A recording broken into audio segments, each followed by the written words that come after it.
Oke, sudah sinyalnya ya Bu Guni. Ya, Oke, siap ya? Bismillahirrahmanirrahim. Assalamualaikum warahmatullahi wabarakatuh. Waalaikumsalam warahmatullahi wabarakatuh. Selamat siang dan salam sejahtera bagi kita semua.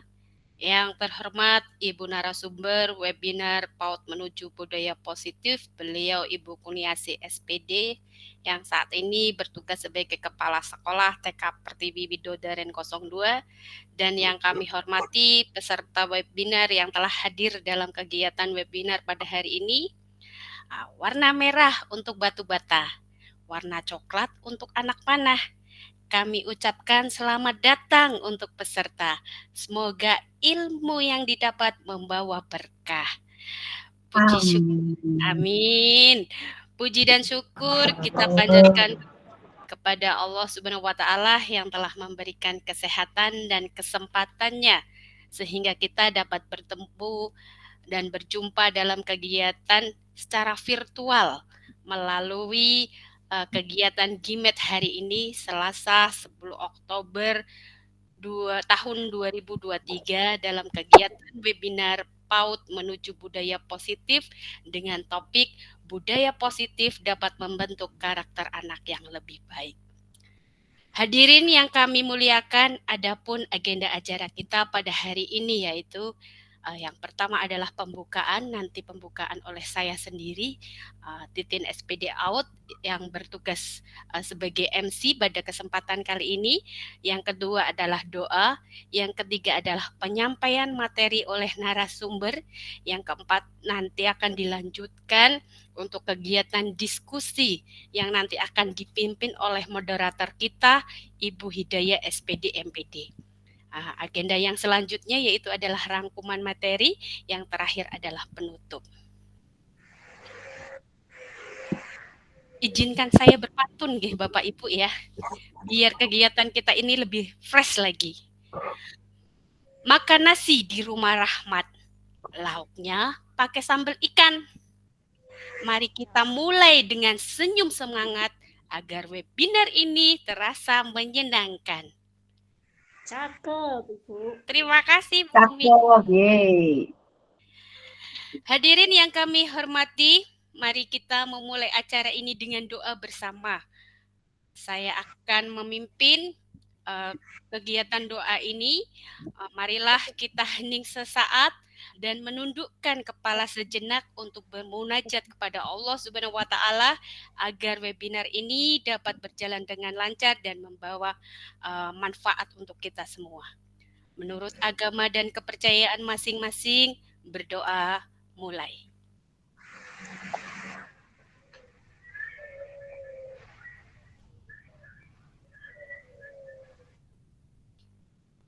Selesai. Terima kasih Bapak Ibu. Selanjutnya, para peserta webinar yang kami hormati, kita setelah memasuki acara selanjutnya yaitu pemaparan oleh narasumber.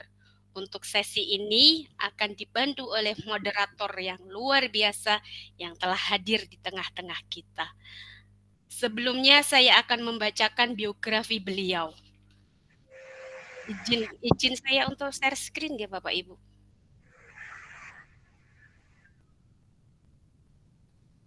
Sebentar Bapak Ibu.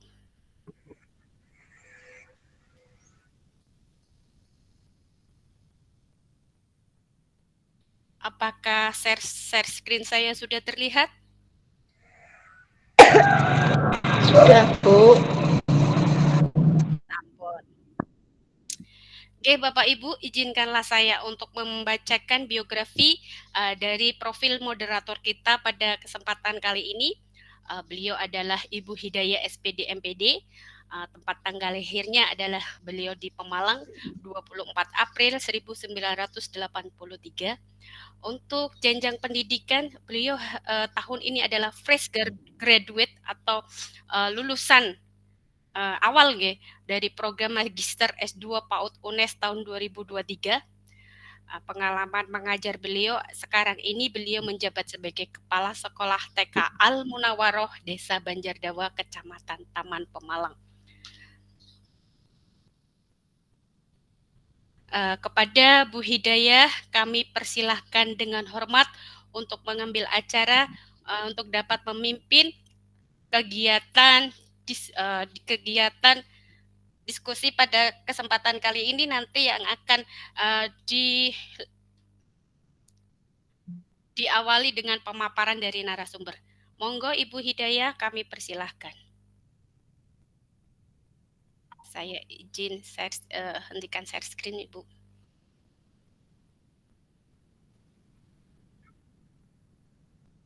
Bu Hidayah. Oh, mungkin Bu Hidayah sinyalnya lagi kurang bersahabat ini. Mungkin Bu Hidayah lagi mencari tempat atau posisi yang nyaman, soalnya lagi menyambi juga kegiatan. Bu Hidayah.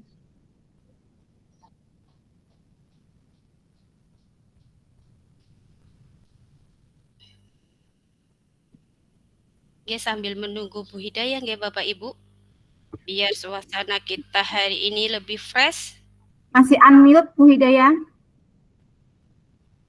Mana Bu Hidayah? Sudah hadir nggak Bu? Sudah hadir. Masih unmute Ibu? Bu Hidayah unmute. Bisa ditentukan sesuai dengan daftar urutan kepegawaian mana dulu yang masuk atau terlambat.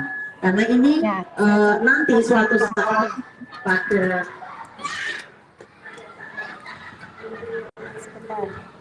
Suara saya sudah terdengar, Bu Kudi? Sudah Ibu. Suara saya sudah terdengar? Lumayan sudah.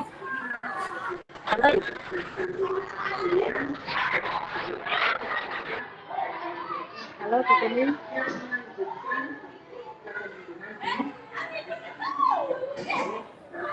Suara saya sudah terdengar ya Bu Kudi? Sudah Ibu. Oke. Sudah Bu Hidayah, monggo silakan Bu Hidayah. Sebelumnya mohon maaf karena terkait dengan aktivitas yang double. Jadi mohon maaf untuk kegiatan kali ini. Baik, bismillahirrahmanirrahim. Terima kasih kepada host atas waktunya. Assalamualaikum warahmatullahi wabarakatuh. Waalaikumsalam warahmatullahi wabarakatuh. Oke. Salam sejahtera bagi kita semua, salam dan bahagia. Selamat datang Bapak Ibu di acara webinar PAUD menuju budaya positif yang diselenggarakan oleh Komunitas Guru di Kecamatan Petapukan, Kabupaten Pemalang. Ki Hajar Dewantoro menjelaskan bahwa tujuan pendidikan adalah menuntun anak pada kodratnya agar mencapai kebahagiaan. Menumbuhkan budaya positif merupakan salah satu cara menimbulkan rasa aman dan nyaman pada murid dalam proses pembelajaran. Jadi budaya positif juga mampu mendorong murid untuk mampu berpikir, bertindak, dan mencipta dengan merdeka, mandiri, dan bertanggung jawab. Bapak Ibu, pertama kita akan mendengarkan pemaparan dari narasumber terkait dengan materi kita hari ini, PAUD menuju budaya positif. Kemudian nanti saya akan membuka sesi tanya jawab setelahnya untuk mempersingkat waktu kepada Ibu Kuniasih SPD sebagai narasumber webinar kita kali ini akan memaparkan materi PAUD menuju budaya positif. Waktu dan tempat kami silakan. Terima kasih atas waktu dan kesempatannya. Terima kasih sekali lagi Bu Dia dan juga Mbak Titin selaku host. Mohon izin juga saya sambil untuk mengadmit rekan-rekan peserta webinar pada siang hari ini yang akan bergabung. Ibu dan Bapak, izinkan saya untuk memulai kegiatan webinar yang akan saya sampaikan pada siang hari ini. Bismillahirrahmanirrahim. Assalamualaikum warahmatullahi wabarakatuh. Waalaikumsalam warahmatullahi wabarakatuh. Salam sejahtera, salam dan bahagia untuk kita semua. Kepada yang terhormat Bu Hidayah selaku moderator yang sangat hebat dan luar biasa, kepada yang saya hormati Mbak Titin selaku host, dan juga tamu undangan seperti Ibu Ketua IKTKI Korwil Petarukan dan juga rekan-rekan peserta webinar yang berkenan hadir pada hari ini. Syukur alhamdulillah atas kesempatan dan waktu sehingga pada hari ini saya dapat berbagi materi mengenai apa yang saya dapatkan dalam kegiatan program guru penggerak yang akan saya sampaikan, yaitu isi dari materi modul 1.4.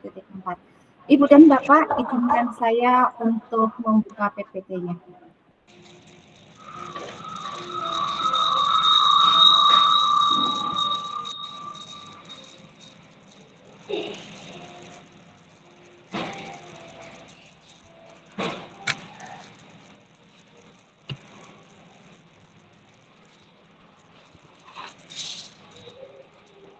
Apakah sudah terlihat Ibu dan Bapak PPT saya? Sudah, Ibu.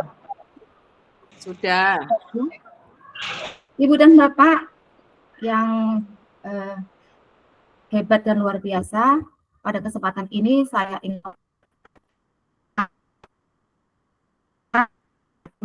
webinar PAUD menuju budaya positif. Kemudian agenda webinar kita pada kali ini ada pembukaan, materi, tanya jawab, dan juga penutup. Baiklah, tadi sudah dibuka awal pembukaan oleh Mbak Titin, ya, pembukaan acara webinar. Sekarang saya akan melakukan pembukaan juga untuk membuka materi dalam kegiatan webinar PAUD. Marilah kita buka dengan bacaan basmalah. Bismillahirrahmanirrahim.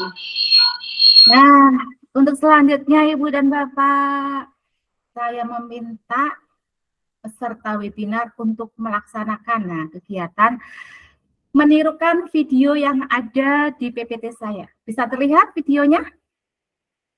Bisa ya? Nanti, nah, untuk Ibu dan Bapak, rekan-rekan peserta webinar, mengikuti gerakan yang ada di layar, ya, mengikuti kegiatan yang ada di video. Ini adalah video Dreamsmer ya. Bisa terlihat ya videonya? Biar badannya tidak lemas dan menambah kita bersemangat lagi. Bisa dimulai ya Ibu dan Bapak. Siap? Kita ikuti gerakan yang ada di video, silahkan.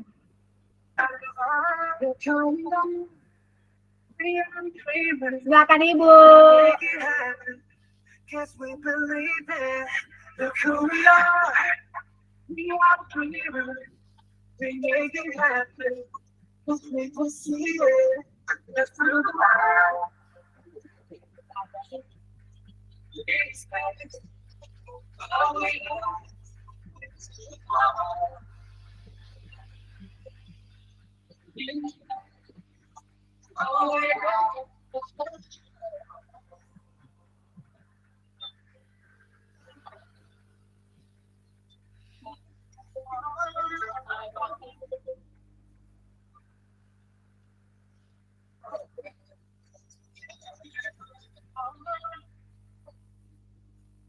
Yeay, nampaknya masih kurang semangat. Sekali lagi ya, biar lebih semangat.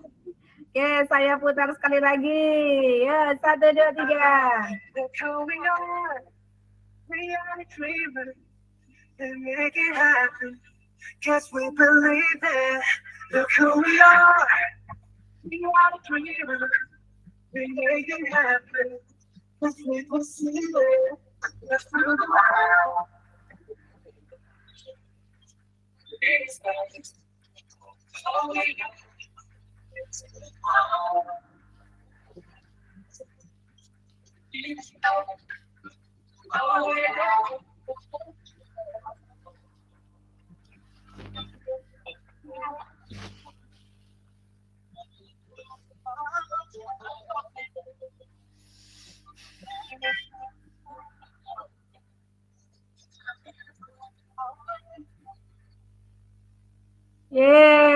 tepuk tangan yang luar biasa, bisa dikasih reaction di layar monitor, di Gmail-nya ada, silahkan.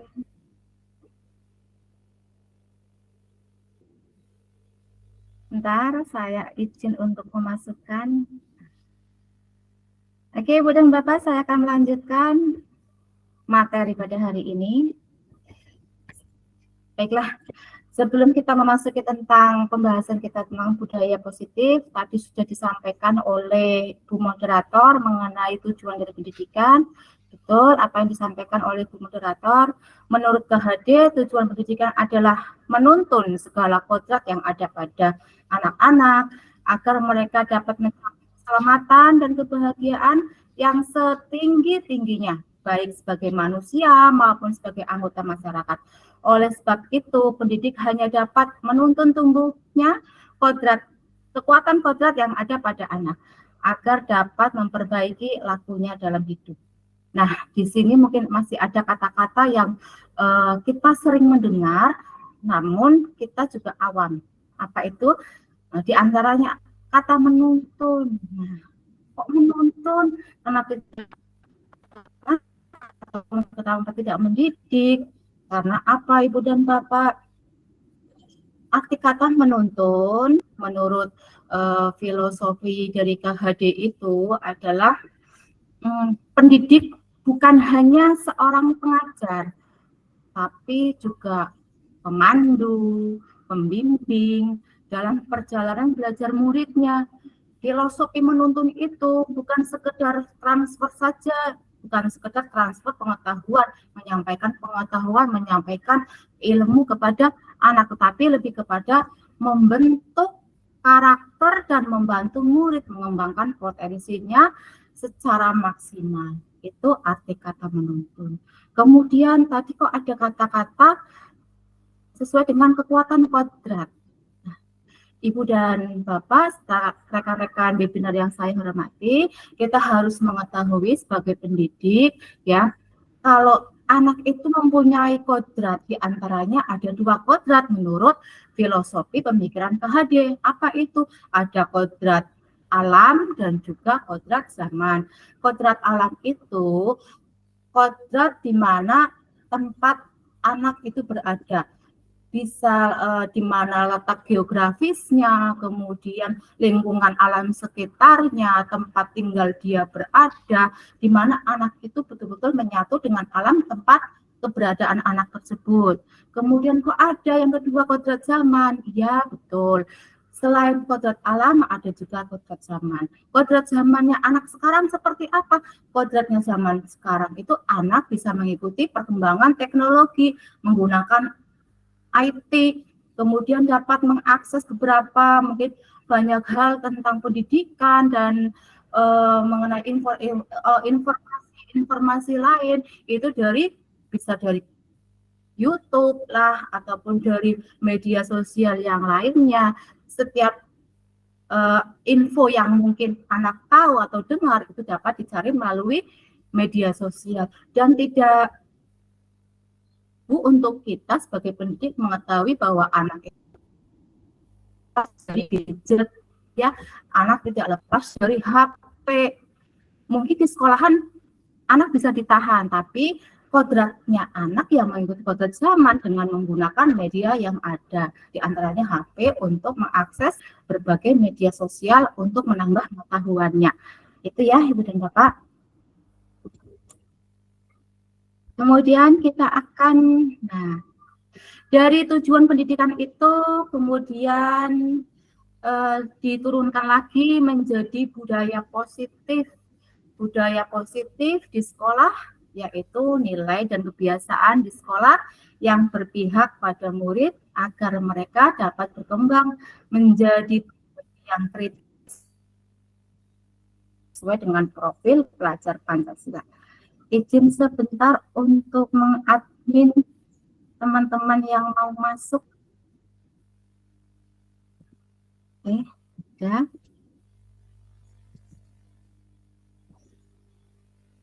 Baiklah, rekan-rekan peserta webinar yang saya hormati dan saya cintai, untuk selanjutnya inilah konsep utama budaya positif.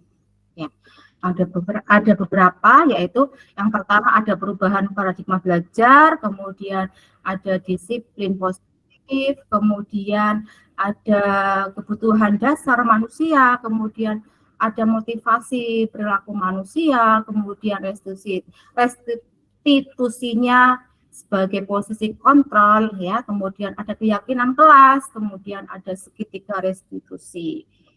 Izin lagi untuk memasukkan teman-teman.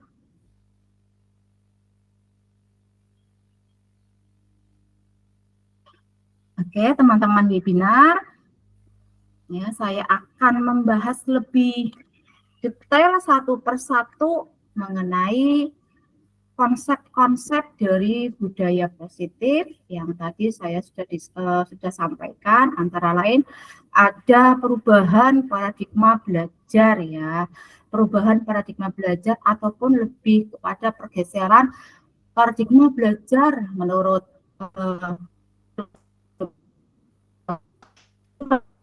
belajar itu perubahan dari teacher center ke student center learning sekiranya dapat merubah kualitas pendidikan kita saat ini.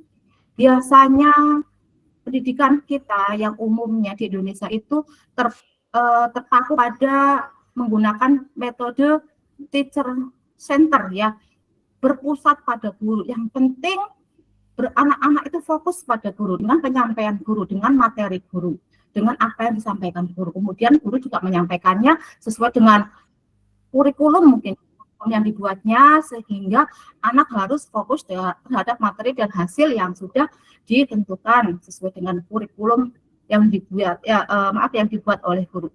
Sebentar, izin memasukkan kembali.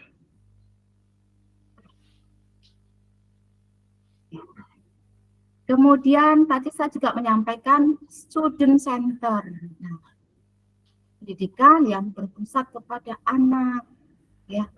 Mungkin kita, ya, sebagai guru yang di PAUD mungkin, ya, di pendidikan anak usia dini sudah sangat paham sekali kalau pendidikan yang kita berikan, ya, dengan minat, dengan harus mempertimbangkan kebutuhan anak. Itu yang dinamakan student center, bahwa seorang pendidik tidak serta-merta memberikan materinya, memberikan ilmunya, memberikan pengetahuannya hanya sekedar mentransfer pengetahuan saja, tetapi lebih kepada student center learning. Jadi kita sebagai guru harus bisa menempatkan pendidikan itu kepada kebutuhan anak, apa yang dibutuhkan anak, kemudian apa minat dari anak tersebut dalam pendidikan, itu, ya, agar dapat memaksimalkan belajar anak. Nah, teman-teman atau rekan-rekan webinar sudah tahu, ya, perbedaan antara teacher center dan juga student center, ya. Itu merupakan pergeseran dari paradigma ataupun perubahan dari paradigma belajar. Kemudian menurut Gesell, itu ilmuwan dari luar, ya, mengatakan bahwa disiplin itu menurut Gesell itu belajar, tapi beda juga dengan disiplin yang sering kita dengar. Betul apa tidak, teman-teman? Apa sih disiplin yang sering kita dengar, yang selama ini tidak bagi kita mungkin, ya, kita sering mendengarnya kata disiplin, ya. Adakah yang tahu makna dari disiplin? Adakah yang tahu? Lebih kepada ketaatan, kepatuhan, dan harus bahasa kita anut, ya, harus sesuai dengan aturan.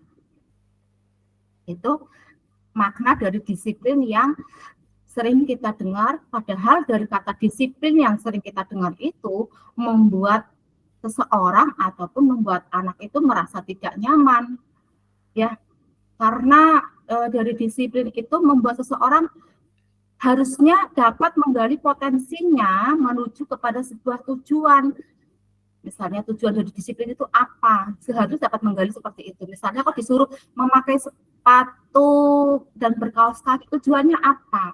Tetapi di satu sisi bagi yang tidak tahu itu adalah sesuatu yang membuat dia merasa tidak nyaman. Padahal maksud dari disiplin tadi salah satunya potensi, kemudian potensi kepada orang ataupun anak didik maupun peserta didik untuk menggali sebuah tujuan, kemudian sesuatu yang dihargai dan bermakna dari kata disiplin itu.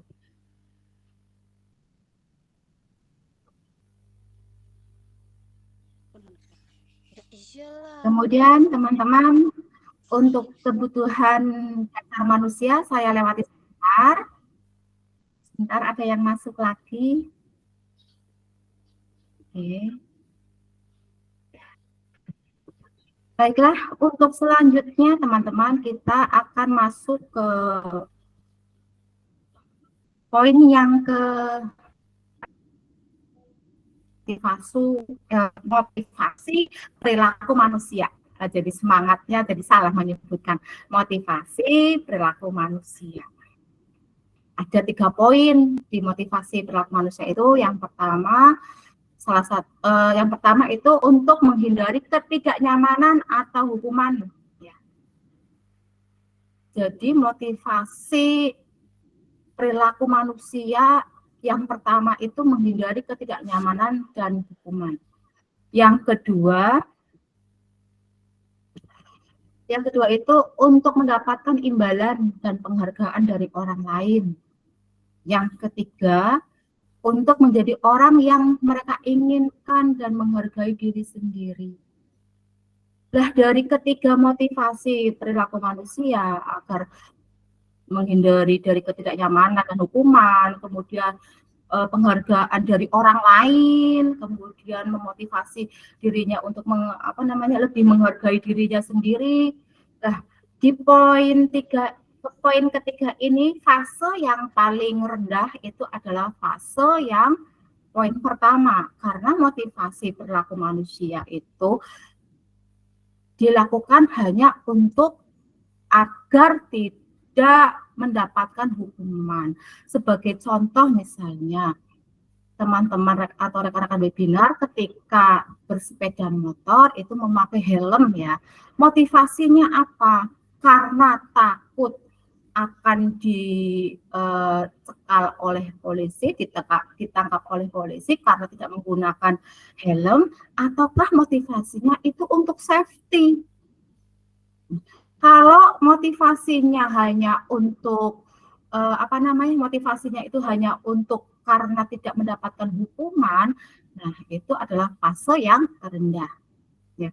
Kemudian untuk poin yang kedua, mendapatkan imbalan atau penghargaan dari orang lain. Nah, ini berkaitan dengan misalnya kinerja teman-teman ya, sebagai seorang guru ketika hadir di sekolah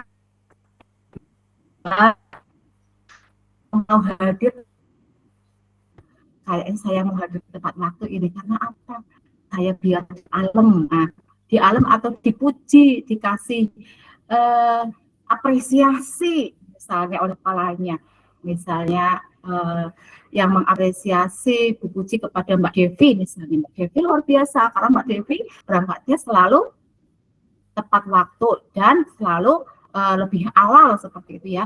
Itu motivasi hanya karena ingin mendapatkan penghargaan dari kepalanya, dari orang lain. Kemudian ada lagi yang ketiga tadi, untuk menjadi orang yang mereka inginkan dan menghargai dirinya sendiri. Di antara kedua ini bisa digabungkan juga dengan tadi menggunakan helm karena motivasinya untuk safety, menghargai dirinya sendiri ya. Kemudian dari poin yang kedua juga biar mendapatkan penghargaan dari orang lain. Itu taat dengan peraturan misalnya. Itu seperti itu ya di poin ketiga. Poin yang terendah adalah poin 1, yang kedua adalah poin kedua, yang ketiga ini poin yang memiliki nilai-nilai yang mereka percaya, nilai-nilai kebaikan termasuk motivasi intrinsiknya ada, motivasi ekstrinsiknya ada ya. Motivasi intrinsiknya untuk lebih memunculkan nilai-nilai kebaikan yang ada di dalam dirinya. Kemudian motivasi ekstrinsiknya karena taat dengan peraturan. ya. Kemudian untuk posisi kontrol guru, Ibu dan Bapak, di slide berikutnya sudah ada gambar dan akan dijelaskan nanti ya. Di posisi kontrol guru ini yang nanti lebih mengena kepada Ibu dan Bapak untuk memberikan introspeksi untuk diri sendiri, untuk lebih kepada refleksi posisi kita itu di mana dan sebagai apa, ya. Kemudian mengenai keyakinan kelas. Nah, keyakinan kelas ini apa? Keyakinan kelas ini nilai-nilai kita memunculkan dalam pembelajaran, ya. Kemudian segitiga restitusi ini yang poin terakhir. Segitiga restitusi. Nah, segitiga restitusi juga ada dibagi menjadi tiga langkah. Jadi sebelum kita melaksanakan segitiga restitusi, alangkah baiknya kita harus mengetahui posisi kontrol kita sebagai guru. Ya, kita akan bahas lagi.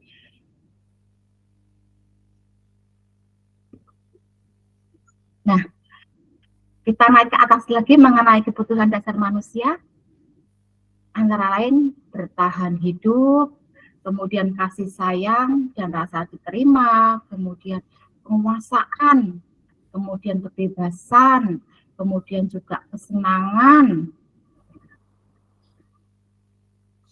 Nah, ini adalah restitusi posisi kontrol.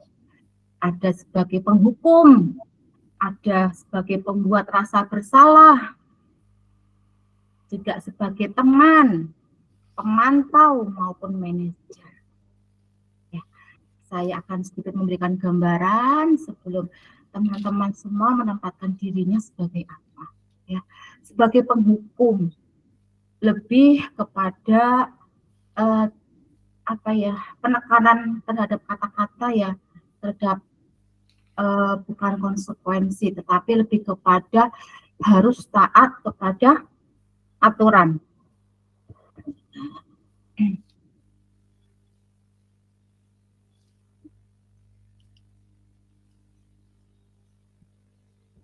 Lebih kepada taat kepada peraturan ya. Kemudian di penghukum itu tidak hanya dikenakan kepada fisiknya, tetapi dengan bahasa, dengan secara verbal diucapkan, itu sudah termasuk dalam penghukum. Posisi teman-teman semua sebagai penghukum. Ya. Contoh untuk fisiknya, misalnya seseorang anak itu melakukan di depan kelas selama 1 jam. Itu maksudnya apa, teman-teman semua?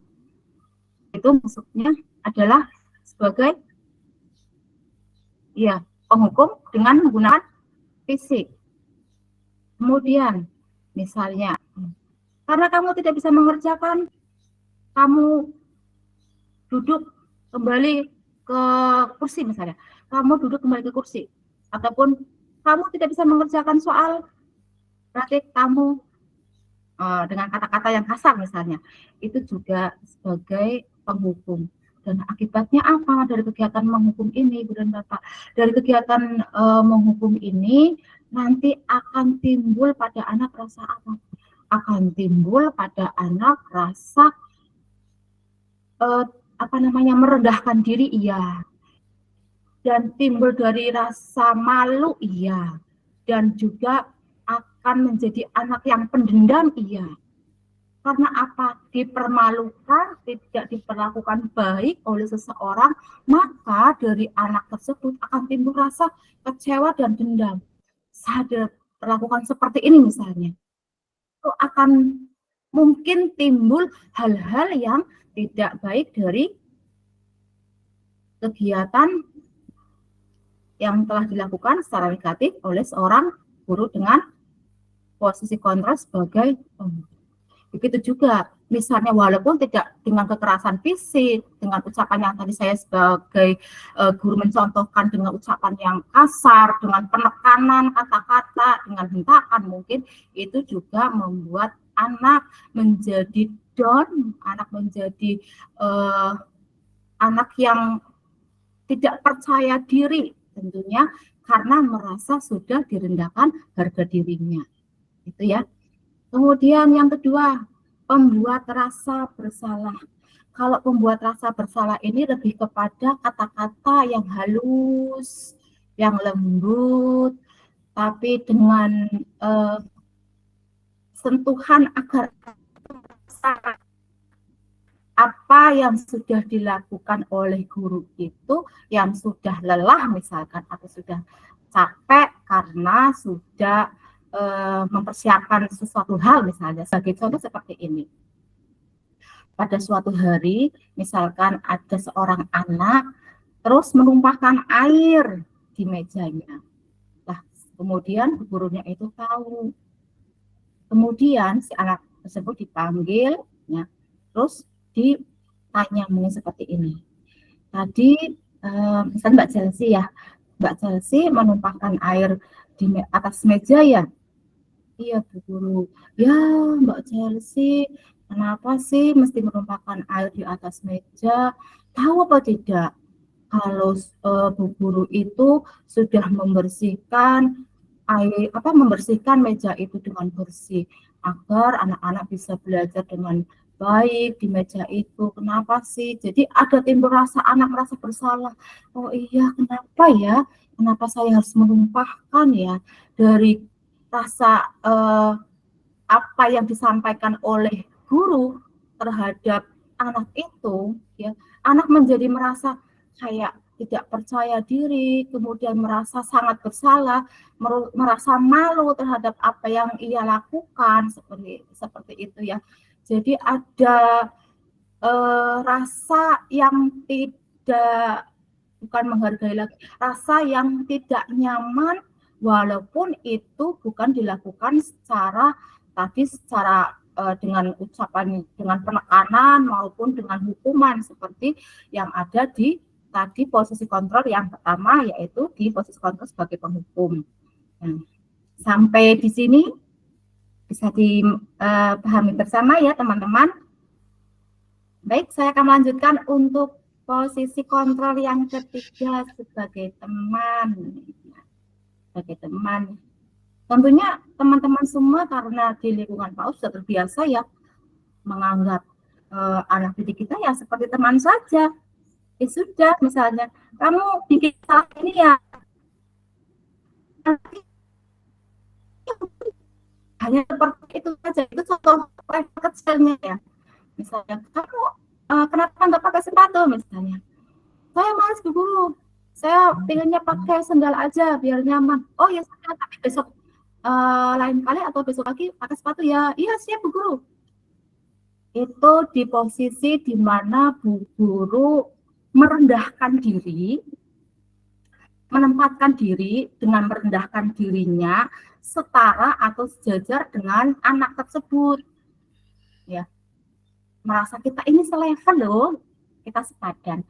Tapi ada kelebihan dan ada kekurangannya ketika gurunya itu menempatkan diri sebagai teman. Kalau gurunya nih meminta bantuan sama teman-teman ya, sama anak-anak misalnya. Anak-anak akan mudah mengiyakan. Ya siap, iya siap, iya siap.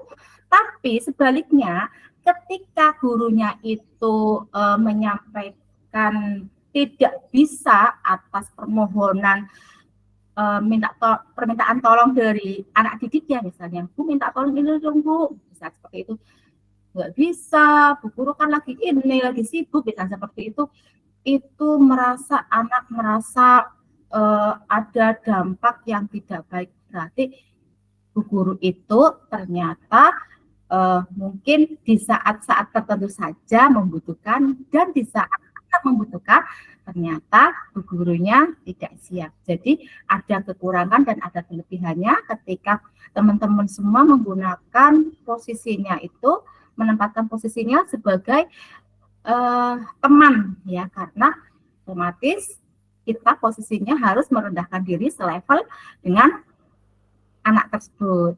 Oke. Kemudian untuk selanjutnya kita akan masuk sebagai pemantau.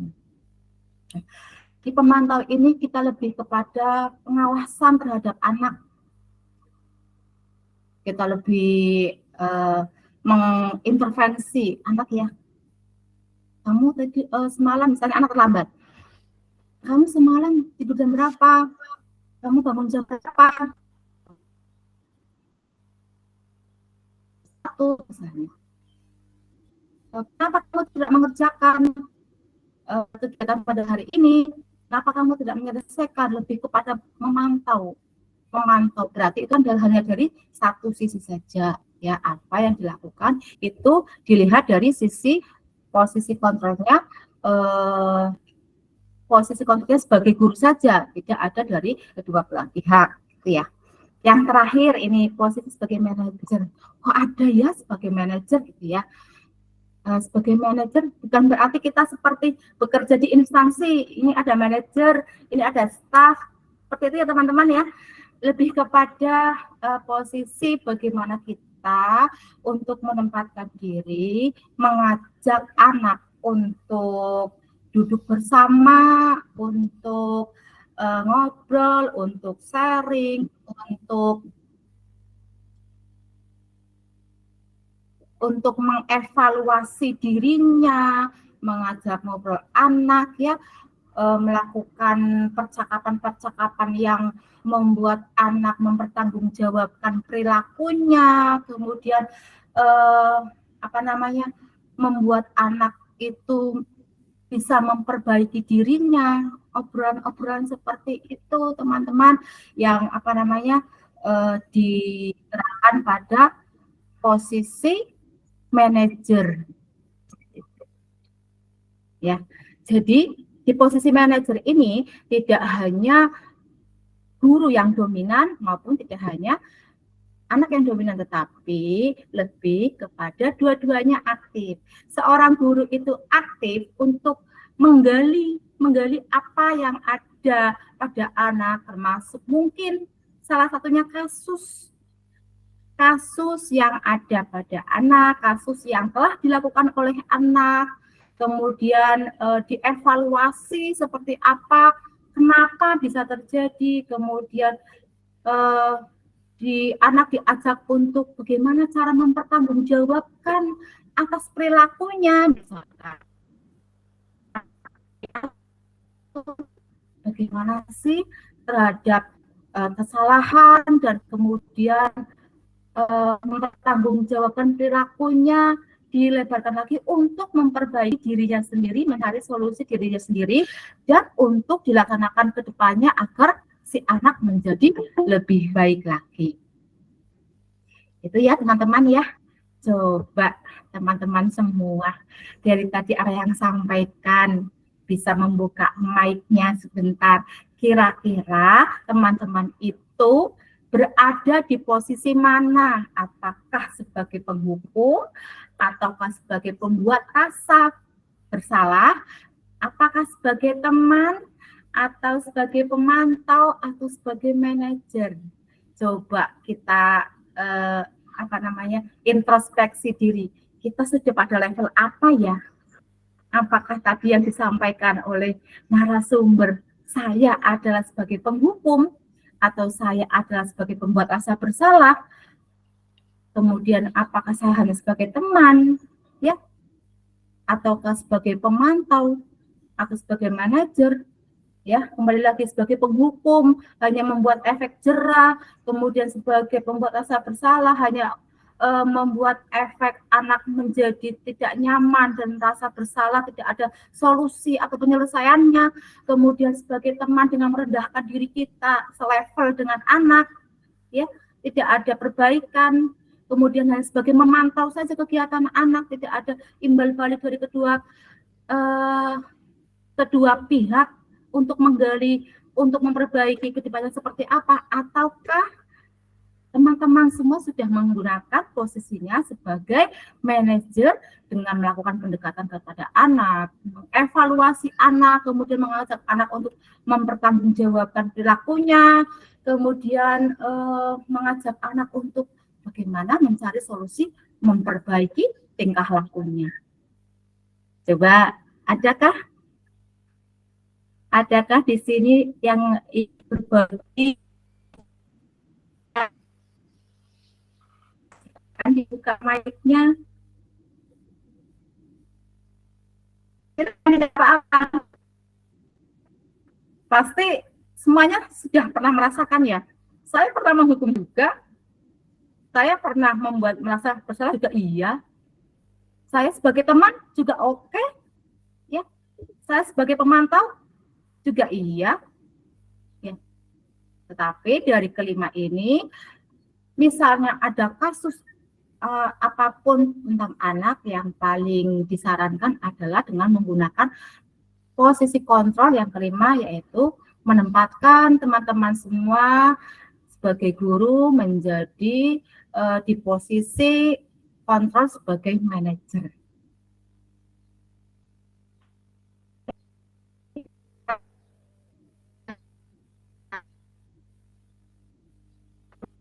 Saya akan lanjutkan, kita akan menonton sedikit video. Ini video contoh segitiga restitusi, dan karena saya di PAUD ya, di TK, jadi komunikasi dengan anak untuk digali itu agak lumayan berat ya, mungkin tidak semudah dibandingkan dengan SD, SMP, SMA, karena anak kan misalnya diajak ngobrol pun harus dipancing-pancing ya.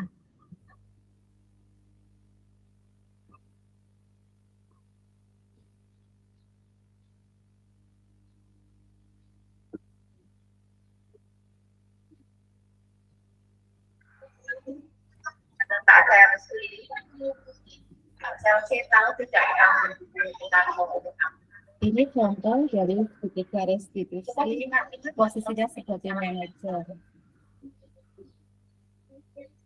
Naik ke atas meja. Naik ke atas meja nggak seksi ya? Itu kan buatan salah apa tidak? Salahnya kan naik meja. Meja dan juga di bawah nggak langsung naik ke meja ya. Pak Jarso tahu tidak ada gaji di sini.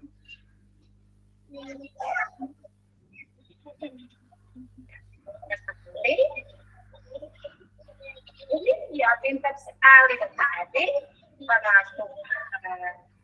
Jadi ya harus konsekuen dengan peraturan, tidak boleh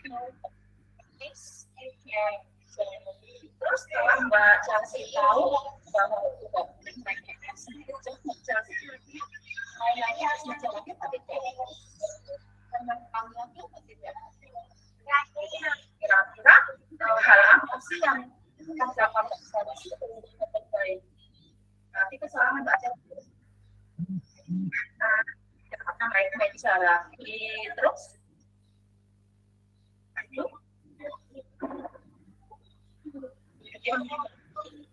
Hebat sekali, luar biasa. Tapi kita pasti bisa naik atas meja. Ya, kenapa dengan pengen naik aja?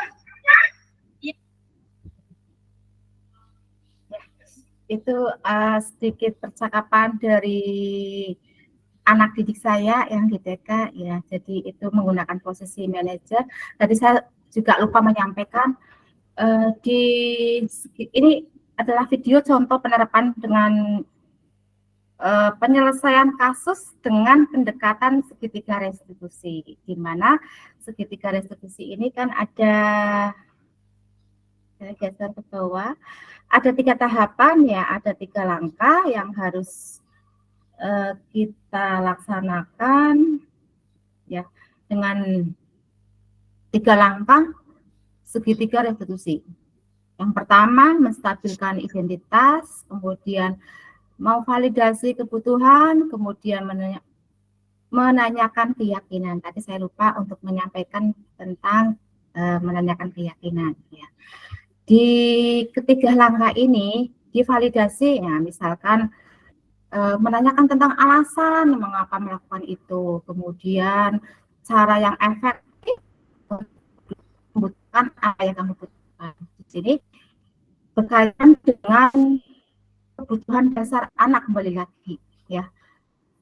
di penyelesaian kasus dengan menggunakan segitiga restitusi itu ada yang namanya memasukkan juga tentang 5 kebutuhan dasar manusia. Tadi ada kebutuhan bertahan hidup, kemudian kasih sayang dan bisa diterima, kemudian sebagai kebebasan atau penguasaan atau kesenangan. Nah, di posisinya Mbak Chelsea itu sebagai apa posisinya di 5 kebutuhan dasar manusia itu? Ternyata yang dibutuhkan Mbak Chelsea itu apa? Nah, misalnya kebebasan. Mbak Chelsea ingin bebas, ingin bergerak sesukanya, misalnya seperti itu. Nah, itu kebutuhan yang dibutuhkan oleh Mbak Chelsea. Kemudian untuk menstabilkan identitas, setiap orang pasti pernah melakukan kesalahan, ya, dengan memberikan penguatan misalnya. Mbak Chelsea karena sudah dipanggil di kantor misalnya, ditanyakan tentang apa yang dilakukan itu salah, kemudian juga diberikan ya untuk kesalahan yang telah dibuat Chelsea itu bukan Mbak Chelsea orang pertama yang melakukan kesalahan, tetapi ada lagi masing-masing orang misalnya, atau mungkin teman-teman yang lain yang pernah berbuat hal yang sama. Jadi menegaskan kepada anak, bukanlah Chelsea itu sebagai satu-satunya anak yang melakukan kesalahan, tetapi lebih kepada Mbak Chelsea itu mengetahui bahwa dia juga seperti teman-teman lain pernah melakukan kesalahan dan akan memperbaikinya, seperti itu ya. Kemudian ada menanyakan keyakinan, nilai-nilai yang disepakati ya, nilai-nilai yang disepakati tadi apa? Nilai-nilai disepakati misalnya tentang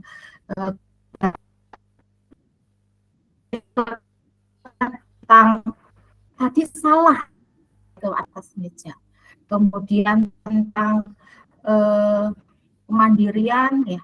Nilai-nilai tersebut itu adalah nilai-nilai dari nilai-nilai kebajikan universal yang sudah dibuat atau dimasukkan ke dalam keyakinan kelas ya teman-teman. Jadi nanti misalnya di suatu kelas itu ada membuat keyakinan kelas agar kegiatan belajar itu misalnya dapat berjalan lancar, seperti itu ya.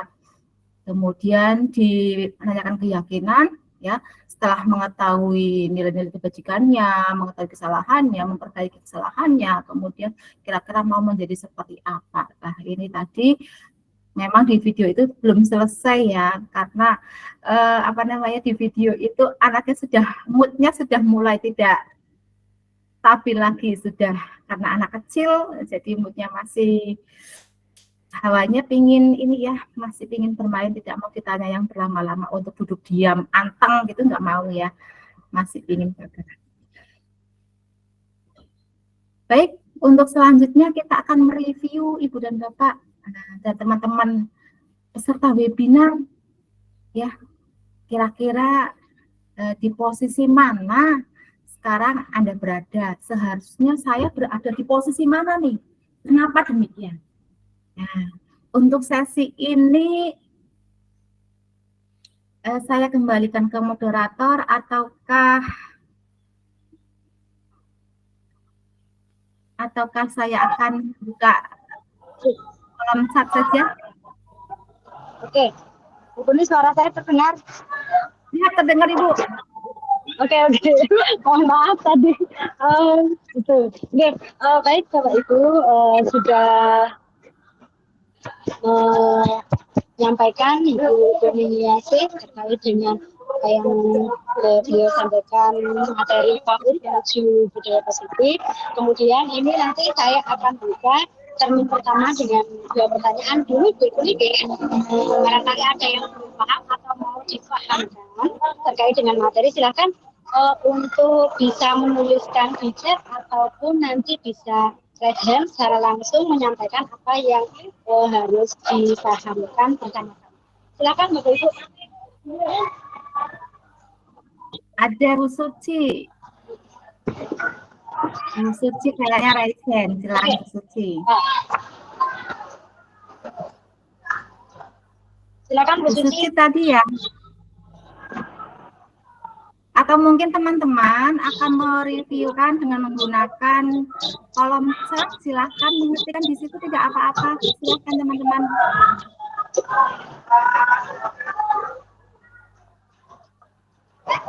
Silahkan di kolom chat, atau mungkin akan dimulai dengan Mbak Titin untuk membuat reviewnya di kolom chat, silahkan.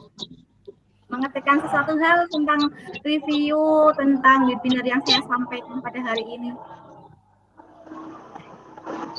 Masih malu-malu ini Bu Bumi. Iya, betul teman-teman semua. Wah, hebat, luar biasa.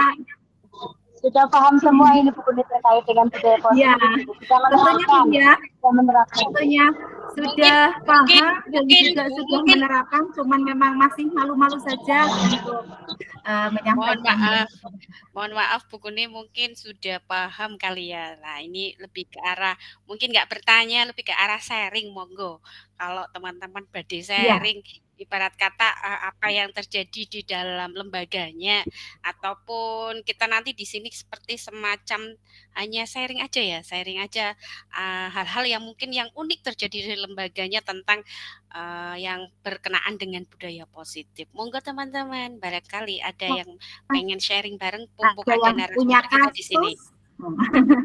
Iya betul. Jika ada yang punya kasus, mau berbagi kasusnya seperti apa, kira-kira ingin masukan seperti apa, silakan. Saya yakin pasti kita semua pasti setiap hari banyak ya sering menemukan kasus-kasus, apalagi kan anak usia dini ya, kenakalan-kenakalan kecil lah, itu perlu direstitusi agar anak bisa dapat diperbaiki.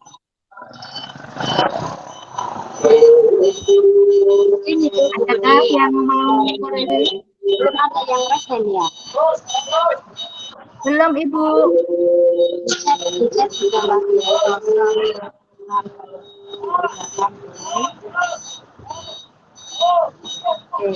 Monggo silakan ya.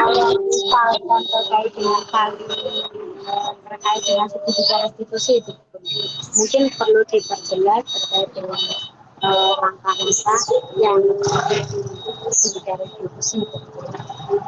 Suaranya saya masih terdengar samar-samar gitu ya. Begini Bu Kuni, mungkin dari apa yang sudah Bu Kuni tadi sudah sharekan untuk videonya, kan itu kan sebagian dari kegiatan segitiga restitusi yang Ibu Kuni lakukan pada siswanya. Nah, mungkin teman-teman biar tahu bagaimana langkah-langkahnya, langkah-langkah yang Ibu Kuni lakukan sebelum Ibu Kuni melakukan praktek segitiga restitusi. Apakah ada langkah-langkah yang harus dilakukan oleh seorang guru sebelum mempraktekkan untuk segitiga restitusi pada siswanya? Monggo Bu Kuni. Terima kasih Mbak Titin dan Bu Dia. Tadi saya sudah menyampaikan, kita ketika akan memecahkan kasus, ketika kita akan mencari solusi dari kasus itu, kita harus betul-betul melihat dulu kasusnya seperti apa.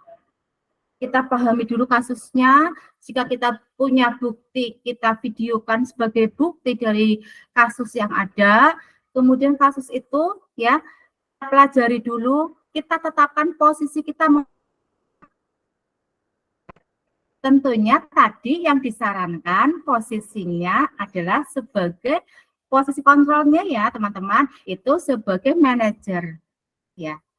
Nah, dengan posisi kita sebagai manajer, kemudian kita melakukan pemecahan kasus itu, mencari solusi dari kasus itu dengan pendekatan segitiga restitusi.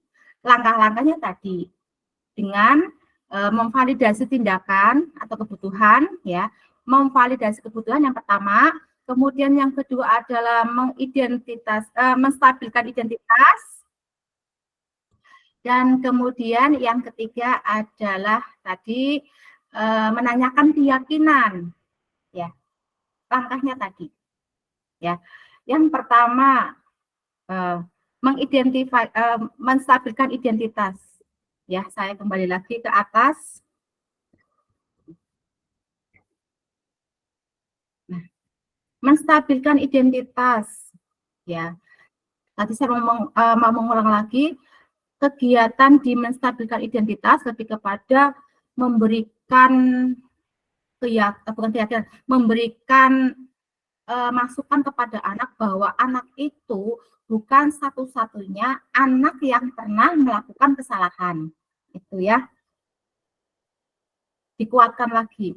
Jadi anak tidak merasa down ataupun merasa bersalah terlalu dalam karena dia sudah melakukan kesalahan, tetapi lebih kepada diberikan penguatan bahwa dia bukan satu-satunya orang yang telah melakukan kesalahan. Itu yang pertama.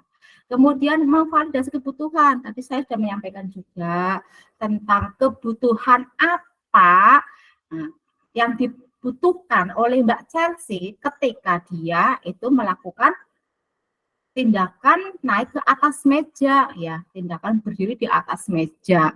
Kebutuhannya apa? Oh, ternyata kebebasan maupun kesenangan. Kebebasan karena Mbak Chelsea ingin meluapkan, ya sudah, ingin bebas saja, karena kan di PAUD misalnya ya, bebas yang melakukan anak tentunya saja harus diseimbangkan dengan nilai-nilai kebajikan. Nah, dari tindakan Mbak Chelsea yang naik ke atas meja, itu ternyata ada kebutuhan kesenangan juga. Seneng lah, pokoknya perasaannya seneng, gimana sih ya, kalau naik ke atas meja itu senang. Ya, itu memvalidasi kebutuhan. Dan juga tadi keyakinan yang telah dibuat. Ya. Keyakinan apa? Berkaitan dengan nilai-nilai kebajikan universal.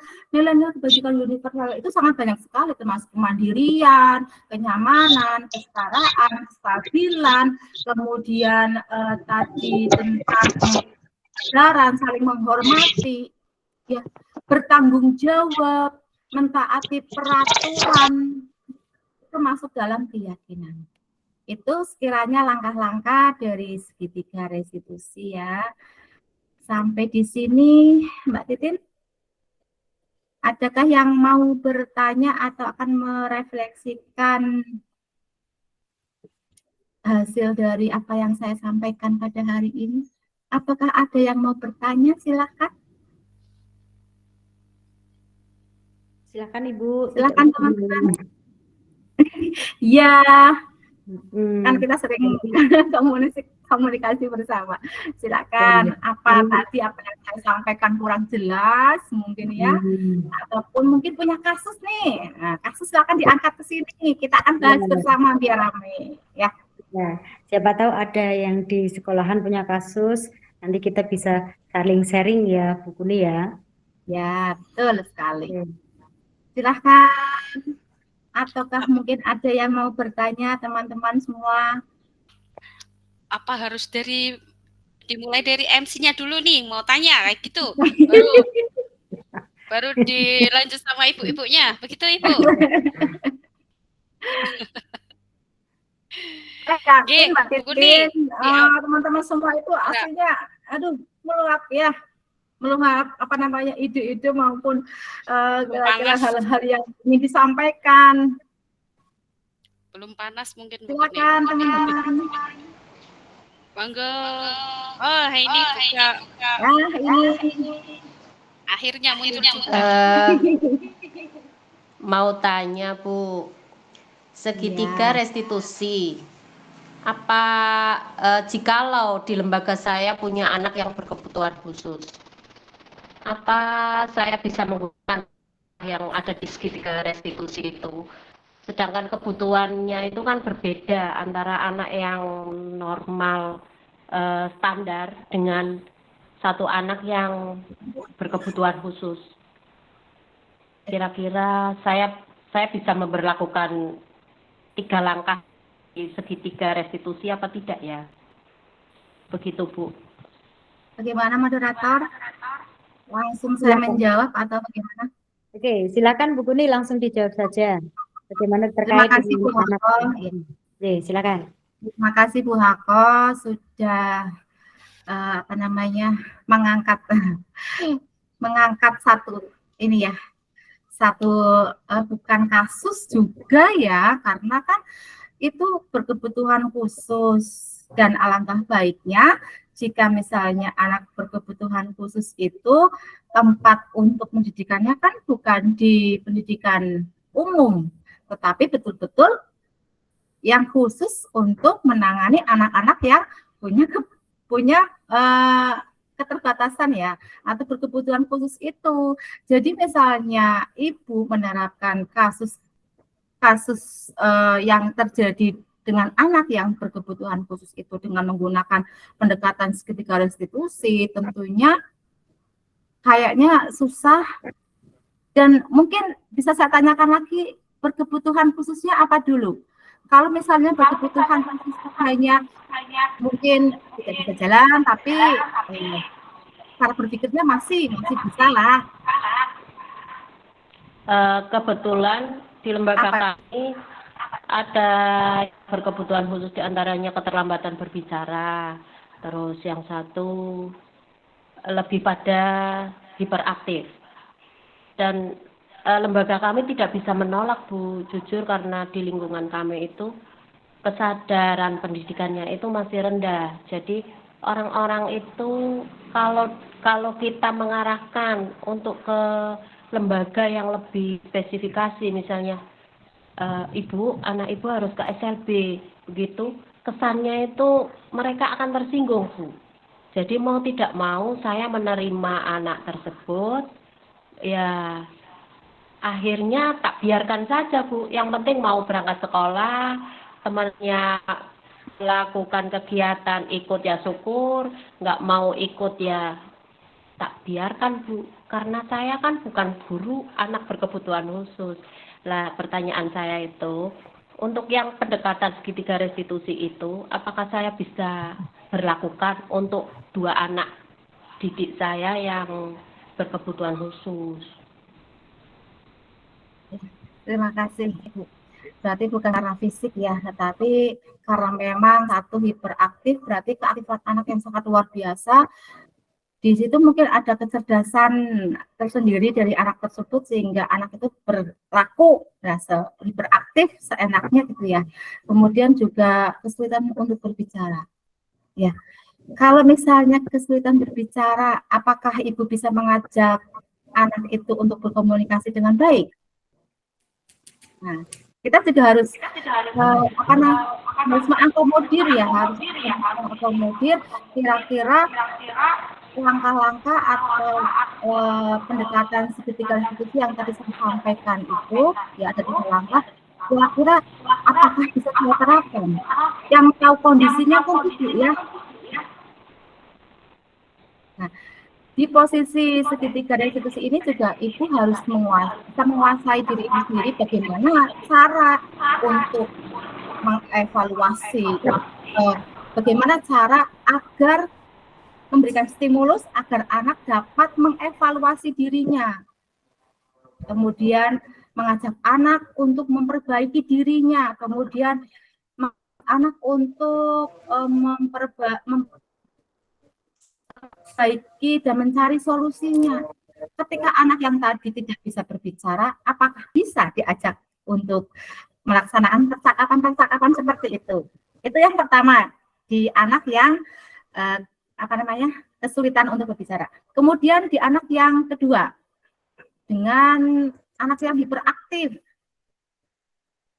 ya, itu kembali kepada diri ibu sendiri. Apakah saya bisa mengajak berkomunikasi anak itu, misalnya dengan percakapan kecil yang tadi sebagai yang sudah saya contohkan dengan langkah-langkah seperti itu. Di tempat saya saja anak yang tadi saya ajak komunikasi itu anak yang bisa dikatakan anak yang lumayan cerdas ya, tidak punya keterbatasan mental seperti itu ya, hanya bisa bertahan 5 menit untuk diajak ngobrol. Apalagi yang anak hiperaktif itu. Ya. Sebetulnya segitiga restitusi itu bisa diterapkan manakala bisa dilihat dari kondisi apakah ibu bisa mengajak anak itu untuk berkomunikasi. Itu intinya. Ya. Bisa jawaban saya bisa Terpuaskan apa tidak Ibu Hako? Iya Bu, iya. Terima kasih. Sama-sama Ibu. Oke, Bu Kuni, mungkin dari ini kasusnya Bu siapa tadi ya? Bu Hako. Bu Kako. Oke, Bu Kako mungkin bisa diterapkan dengan segitiga restitusi dengan alur-alurnya yang sudah dijelaskan oleh Bu Kuni tadi dengan validasi identitas, kemudian ya validasi identitas, kemudian ada juga terakhir tentang keyakinan, bagaimana caranya Bapak dan Ibu bisa menerapkan segitiga restitusi itu. Baik, ada lagi yang bisa dibantu untuk pemahaman tentang budaya positif? Masih adakah? Silakan teman-teman. Adakah yang akan menyampaikan? Ya. Sepertinya sudah mahir semua ini Bu Kuni. Oke, kalau sudah tidak ada nanti kawan semua. Oke, kalau memang sudah tidak ada, saya lihat chat dulu sebentar. Barangkali ada di chat juga tidak ada, nggih.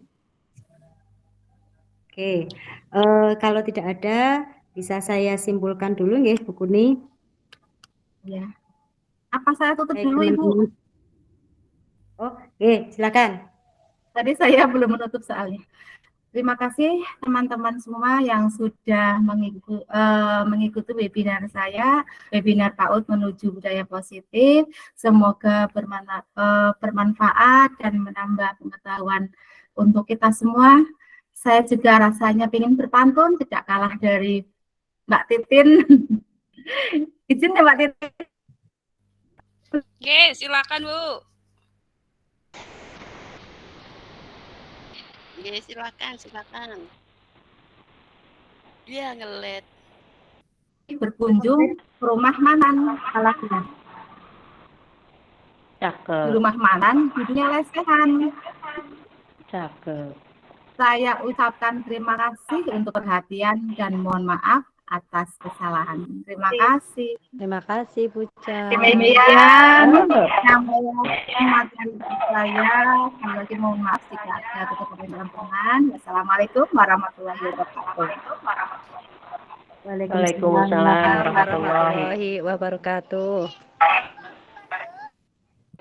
Baik, Bapak Ibu, sepertinya sudah disampaikan Bu Kuni tadi terkait dengan materi, kemudian ada satu pertanyaan terkait dengan bagaimana sih penanganan dari anak berkebutuhan khusus dengan penerapan segitiga restitusi.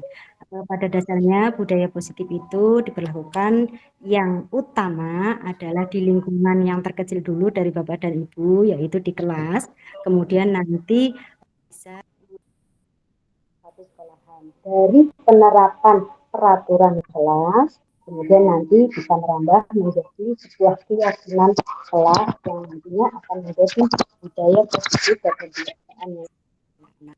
Baik, demikian yang bisa saya bantu untuk moderator hari ini. Terima kasih atas pertanyaan-pertanyaan banyak terkait.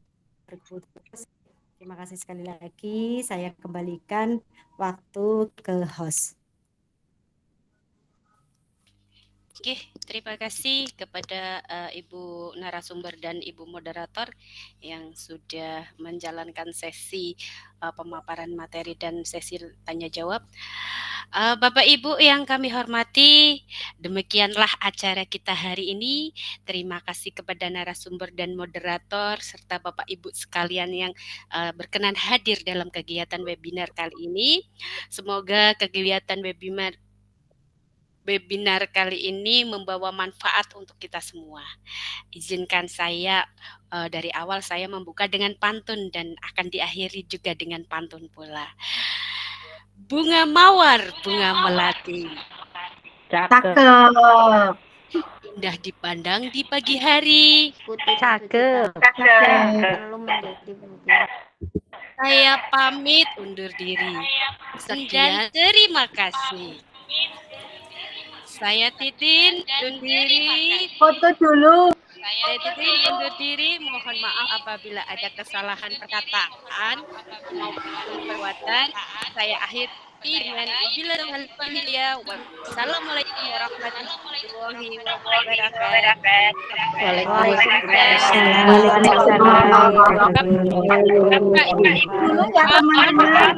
Maaf Bapak Ibu, silakan jangan lift dulu ya, dibuka untuk kameranya, kita ambil foto bareng-bareng, monggo untuk Bapak Ibu yang belum open kamera, kita akan menggunakan kita akan mengambil segitiga tanda segitiga restitusi buat diterangkan sampai Bapak Ibu. Monggo, oke, nanti ya saya akan ambil fotonya ya Bu. Monggo silakan untuk buka kameranya semua. Oke. 1, 2, 3. Jangan lupa tersenyum, cekrat. Oke, Bapak Ibu. Terima kasih. sekali lagi Mbak Titin, sekali lagi. Oke, sebentar Bapak Ibu, saya izin untuk mentransfer terlebih dahulu, nanti akan dikirim, monggo. Untuk